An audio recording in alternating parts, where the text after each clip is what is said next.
We have an update tonight on the criminal charges announced against 4 Mass State troopers yesterday in connection with the death of trooper recruit Enrique Delgado Garcia. We head out to Western Mass News reporter Addie Patterson, who is live at the State Police Barracks in Springfield with today's announcement for us. Addie. Amanda, those 4 members of the State Police Academy, including one supervisor, have been relieved of duty and had their certifications suspended. Today, the Massachusetts Peace Officer Standards and Training Commission published suspension orders for all 4. This doesn't necessarily mean they've been fired, but instead subjects them to duty status hearings determining if they'll be retained on full duty, put on restricted duty, suspended with pay, or suspended without pay. It comes after yesterday's press conference by the state attorney general when she announced involuntary manslaughter charges against Sergeant Jennifer Penton and troopers Edwin Rodriguez, David Montanez, and Casey Lamont.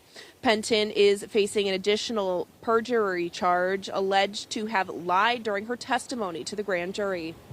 Our law enforcement members, including those who serve in my very office, are essential to public safety and the rule of law. We can both honor the men and women who serve while also still ensuring accountability within a system, especially when someone dies. The charges stem from the September 2024 death of state trooper trainee Enrique Delgado Garcia at the State Police Academy in New Braintree. We learned yesterday that Delgado Garcia was boxing as part of routine training when he was knocked unconscious and reportedly suffered a massive brain bleed. At the time, the 4 troopers indicted were allegedly responsible for the management and supervision of the training exercise. State Police Colonel Jeffrey Noble elaborating on that in a statement shared with Western Mass News. It reads in part, in the period since the tragedy, the department has taken several steps to strengthen training at the academy, including commissioning an independent review by the International Association of Chiefs of Police and expanding support for recruits. As the IACP review nears completion, our work continues with focus and resolve.